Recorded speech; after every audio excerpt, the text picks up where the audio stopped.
कर आते हैं। पहले असम से भी आते थे जब कांग्रेस की सरकार, अब बंगाल से आते हैं टीएमसी की सरकार, घुस कर आते हैं। इनको आधार कार्ड दादा कौन देता है?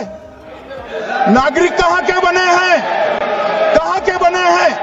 जितने बांग्लादेश से पकड़े गए 24 परगना जिले का आधार कार्ड और नागरिकता है मान्यवर।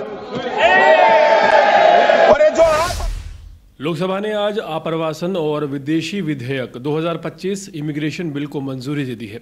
यह कानून देश में प्रवेश, निवास और यात्रा की प्रक्रिया को आसान और पारदर्शी बनाएगा। केंद्रीय मंत्री अमित शाह की ओर से उनके जूनियर मंत्री नित्यानंद राय ने इसे आज सदन में पेश किया है।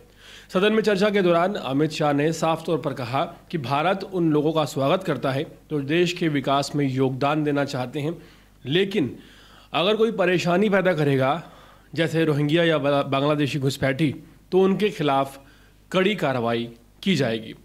अमित शाह ने कहा कि भारत कोई धर्मशाला नहीं है जहां कोई भी आकर बस जाए। ये कानून ऐसे लोगों की पहचान करेगा जो गलत इरादे से भारत में घुसते हैं।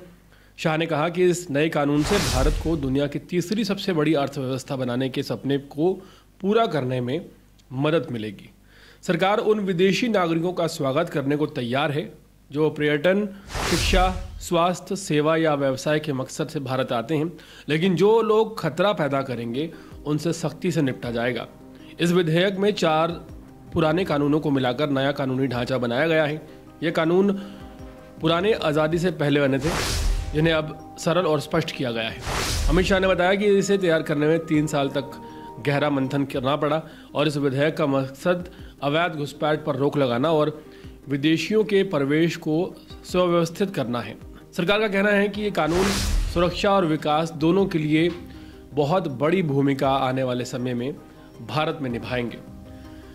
इमिग्रेशन एंड फॉरेन्स बिल 2025 लोकसभा में पास करते हुए अमित शाह ने कहा कि भारत कोई धर्मशाला नहीं है। केंद्रीय गृह मंत्री ने कहा कि प्रस्तावित विधेयक देश की सुरक्षा को मजबूती देगा, साथ ही अर्थव्यवस्था और बिजनेस को बढ़ाएगा, हेल्थ और एजुकेशन के सेक्टर को आगे बढ़ाएगा। उन्होंने ये भी कहा कि विधेयक ये सुनिश्चित करेगा कि भारत आने वाले हर विदेशी के बारे में देश के पास जानकारी हो। इमिग्रेशन और फॉरेनर्स बिल 2025 के अनुसार यदि कोई व्यक्ति भारत में प्रवेश करने, देश में रहने या देश से बाहर जाने के लिए फर्जी पासपोर्ट या वीज़ा का उपयोग करता हुआ पाया गया तो उसे 7 साल की जेल हो सकती है और साथ ही साथ 10 लाख रुपए तक का जुर्माना लगाया जा सकता है। प्रस्तावित विधेयक में होटलों, यूनिवर्सिटीज और अन्य शैक्षणिक संस्थानों, अस्पतालों और नर्सिंग होमों द्वारा विदेशियों के बारे में सूचना देना जरूरी होगा। ये भी प्रावधान होगा ताकि निर्धारित अवधि से अधिक समय तक ठहरने वाले विदेशियों पर नजर रखी जा सके।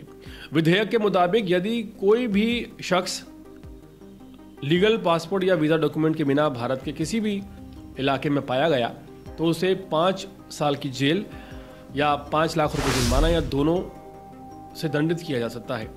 इस बिल का जो मुख्य उद्देश्य है वो अवैध घुसपैठ को रोकना है, विदेशियों पर पूरी तरह से निगरानी रखना है, सुरक्षा और विकास को प्राथमिकता देना है, टूरिज्म, बिजनेस और शिक्षा को बढ़ावा देना है।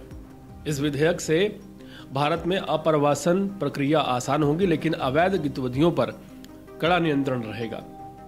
इमिग्रेशन एंड फॉरेन्स बिल 2025 भारत की सुरक्षा को मजबूत करने और अवैध घुसपैठ को रोकने के लिए लाया गया है। यह विधेयक इस बात की सुनिश्चित करेगा कि हर विदेशी जो विजिटर है उसका पूरा रिकॉर्ड सरकार के पास हो। सरकार उन लोगों का स्वागत करेगी जो पर्यटन, शिक्षा, स्वास्थ्य सेवा, रिसर्च और व्यापार के मकसद से भारत आना चाहते हैं, लेकिन जो देश के लिए खतरा बन सकते हैं, उन लोगों पर सख्त कार्रवाई होगी। ये कानून अर्थव्यवस्था, व्यापार, शिक्षा और स्वास्थ्य के क्षेत्र में सकारात्मक बदलाव लाएगा और भारत को 2047 तक एक विकसित राष्ट्र बनाने के लक्ष्य को पूरा करने में पूरी तरह से मदद करेगा। हाल फिलहाल इस नए कानून को लाकर केंद्र सरकार ने एक बड़ा दांव खेला है। पूरे मामले पर आपकी राय क्या है? कमेंट सेक्शन में जरूर बताएं।